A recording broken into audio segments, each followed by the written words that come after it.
Indeed, it's been a trilogy. 3 stories plus 1. So it's a trilogy plus 1.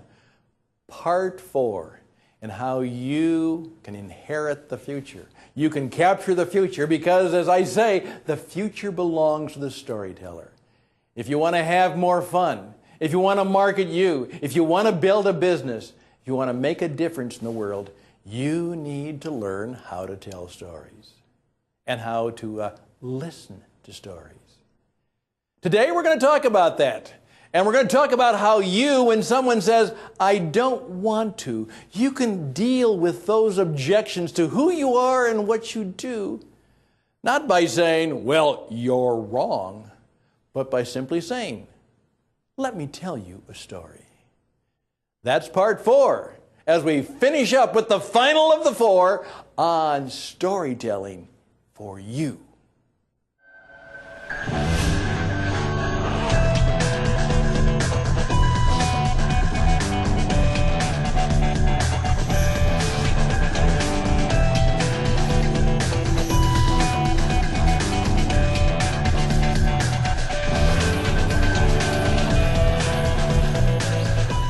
I am Stan Houston. I'm your marketing life coach. Remember, the marketing life is different. It's not about media, messages, and hype. The marketing life is about marketing you and growing your business because of the life you live. How you care for, how you treat others, how you demonstrate how good you are, how you listen to them. But as we've said, it's about telling stories. This is indeed part 4, and if you haven't seen the rest of them, you can go back into our archives and see the first 3 parts. And it is, tell me a story, then I will buy you, because first they have to buy you, and then I will buy from you. And that's what selling is all about. They first of all truly have to buy you. And no matter what you are selling, if they don't buy you first, if they don't like you, trust you, or believe your story, no matter how good your offer, nothing will happen. Well, today we're going to finish up and a little bit of a review of some of the things we've done in the past. We're going to talk about stories and the stuff of objections. Now, in sales and marketing, you're going to find out the more stories you tell, the less objections you're going to find.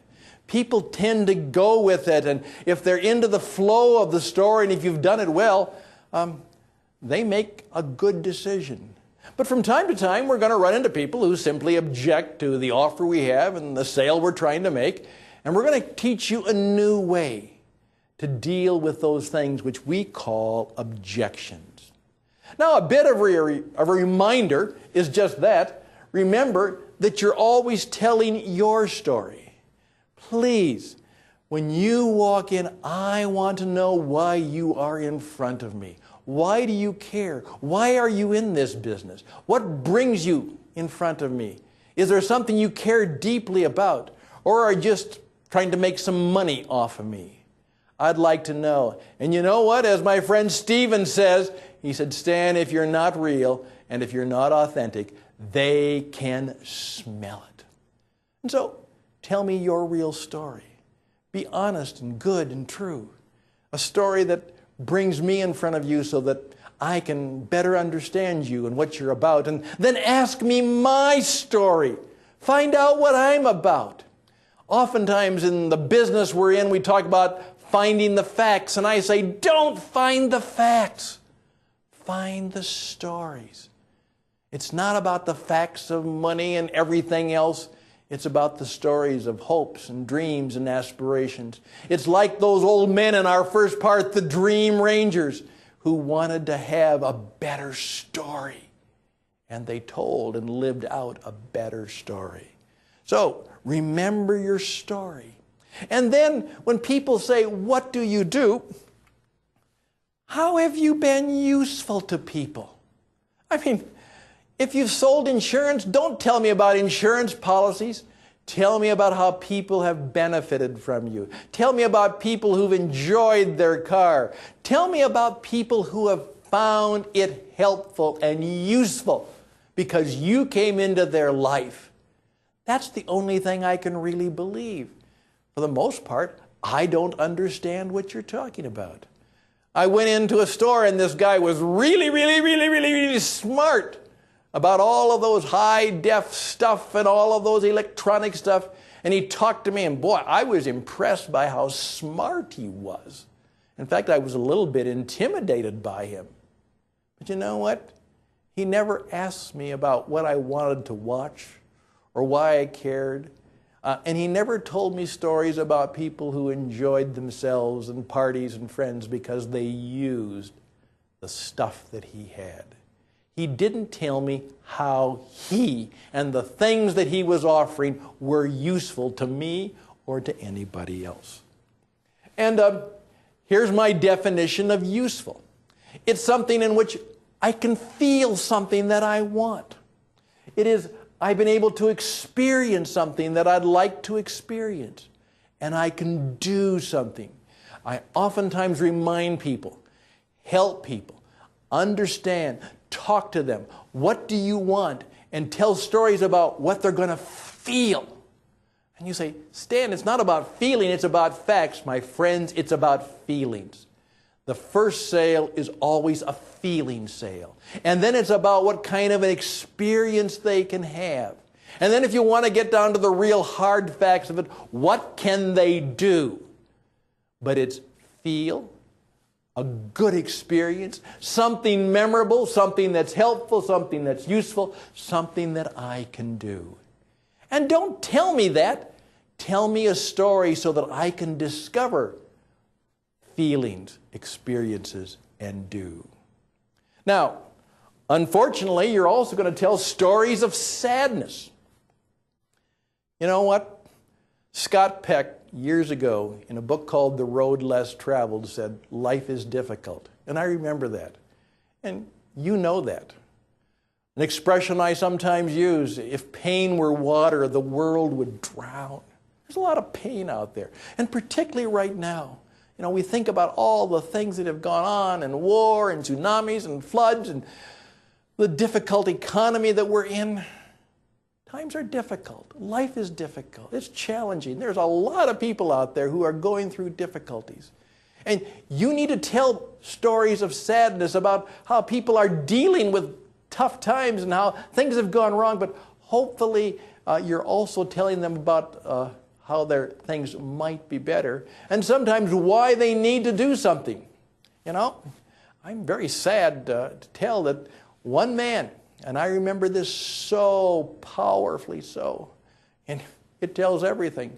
I was listening to this woman, and she was telling me about her story, and it turns out that what had happened is she now was working at a job for $12 an hour, and glad to have it, but here was her story.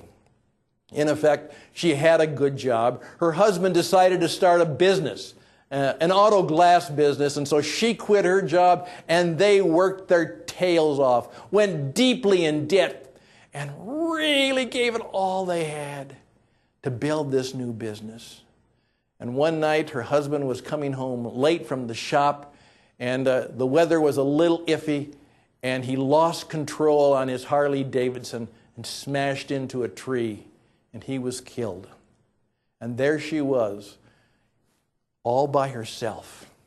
3 children, a huge amount of debt on the business. And you know what?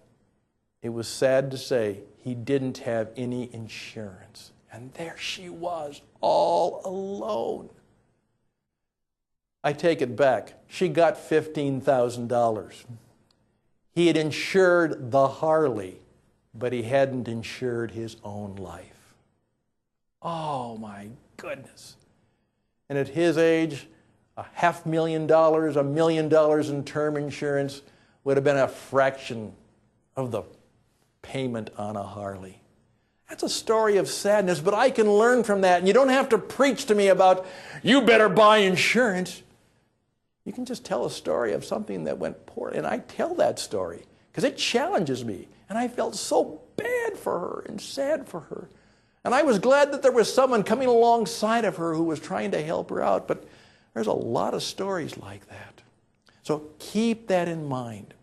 Now, when you do these things, what I'm simply saying is, tell stories of how you do what you do, but be careful. Now, this is the problem. From time to time, people want to know how it works. And that's where, as I tell people, we tend to talk about too much of the process. But there are people from time to time, well, they'll want to know how the computer works, or they'll want to know how the car works, or they'll want to know how the insurance policy works. Now, please keep in mind, those people are rare, and because you're really good at it, and you're really smart at it, you tend to get into telling too much of the process of how something works. But be prepared to do that in a story form, in a narrative form, in maybe a metaphor form, but be careful. Don't spend too much time telling how something works. But you better be prepared for that one person out of 10, that one person, maybe even out of 100, who wants to know how it works. So tell people your story. Tell stories of how you've been useful to other people. Occasionally have a story that demonstrates something sad because people didn't follow good advice. You know, you should have brought your car in for maintenance, but you didn't, and now you've got a $3,000 transmission bill. That's a sad story. Perhaps you ought to schedule some maintenance. Do you see how it works? And we're not trying to be mean and nasty and push people into a corner. We're just simply telling stories that people can be left at choice. And I oftentimes say good coaching, good marketing, good salesmanship is to allow people to be at choice so they can make a decision. Nobody wants to feel like they were sold, that they were pushed. They want to feel that they were in control. As one of my friends says, people don't want to be sold, they just want to buy. So think about that. They don't want to be sold, but they may want to buy. Now, what I would like to take the next few minutes is just to give you one of the most powerful sales and marketing techniques that I believe could change the world. You know, how do we overcome objections? Now, any of you in sales, you've been taught this before. And I'm going to simply say, as I often say, you know what, when it comes to sales and marketing, could it be, I'm just asking, that everything you've learned is wrong? The old feel, felt, found. So someone makes an objection, you jump right in and say, I know how you feel. Now, first of all, don't say that unless you do. If it's just part of your script, then you're a phony. I know how you feel. I felt, found. Feel, felt, found, felt, feel. That's the usual way we do it. And what we're truly saying to people now is, guess what? That's how you feel, but you're wrong. Now, how do you like to have someone prove to you that you're wrong? How do you want someone to come into your life and say, well, you didn't get that right? Now, I know we don't do it that way, and that may not be our intent, but it has, in some respects, the same feeling to the person. We probably don't come out and say, well, you're stupid to believe that, or if you were really smart, you wouldn't say that. But please keep in mind that people do have objections. Now, oftentimes you'll get this training. Oh, they're just asking for more information. No, they may not.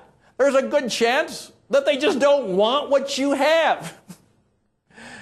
I one time heard a guy said, in effect, that if you lose a sale, it's because you didn't tell the story well enough, or you didn't make the facts clear enough.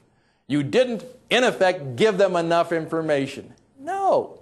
Maybe they truly can't afford it. Maybe they don't want it. Maybe it's not useful to them.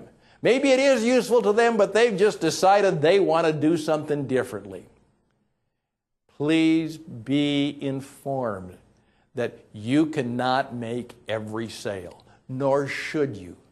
What you're trying to do is be useful and helpful and kind and gracious and thoughtful. You're going to treat them as if they're the most important person in the world. And even though nothing happens that puts money in your pocket, they went in peace, and in effect, You may have even blessed and helped them. I make this point. Whether I make the sale or not, I want them to know. I perhaps even want them to feel that something good happened to them because they were in my presence, because I listened to their story, because I treated them with honor and respect. And if nothing happened that put money in the pocket, in effect, it was a good experience for them. Now, I want you to really believe that. I want you to really believe that's what you're all about. I want you to be so helpful that even if they buy or not, you would have the moral right to get them to write a check to you just because you've been helpful and useful and instructional, and their life is better off because they just sat with you and learned from you and heard good stories and discovered something about themselves. Can you really live in that kind of agony and ecstasy and that kind of faith? I'm just going to ask you to do that. So your job is not to overcome every objection. But here's what we've discovered, that when somebody objects, and here's what I'm going to encourage you to do, go through maybe the top 3 objections that you hear, the top 5 objections. Whatever it is, your marketing or selling, your consulting services, your mortgages, your bank, whatever it is, go through the various objections that you've heard and that you hear all the time. And then, rather than saying, I know how you feel, felt, found, whatever it is, simply say this. When someone says, in effect, here's the objection, you say, that reminds me of a story. Now, here's what I've discovered. When I walk forward and say, let me tell you of a story, people pay attention. People want to know, what's the story? So as my good friend Deb Newman had said when she was here, and said all the time, when someone says, well, you know what? I don't need long-term care insurance because my children will take care of me. Deb says, how nice. How great that you have children like that. Tell me about your children. And then she simply says, you know, this reminds me of a story. And what we do is when we tell a story, we don't say you're wrong or you're stupid or you're not figuring things out.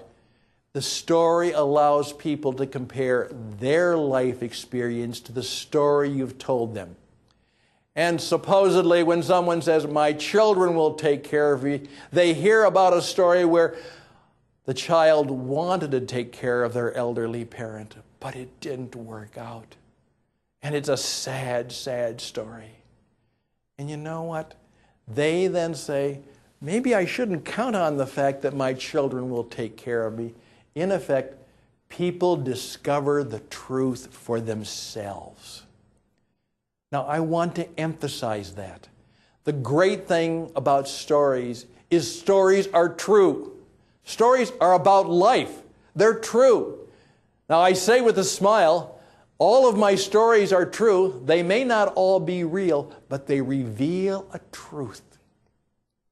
And stories based on life are true. They tell a truth about who we are and how we respond and what we need to do. And when people hear a story, if it clicks, remember from our last lesson, I get it. People discover the truth for themselves. And so here's my challenge. Think of all the objections that you run into and then find a way to tell a story which brings a truth. Well, you know what? My children will take care of me. Well, you know what? I don't need life insurance. I'm in good health. Disability income? No. Save for the future? Whatever it is, you just simply say, you know what? With your permission, or may I tell you a story? Which leads to our central truth. And I put it in red because this is vital to who I am and what this whole program is about. Because we're about telling the truth. Tell the truth, tell the truth, tell the truth. Stories help us tell the truth. And a truth told is good, but seldom heard.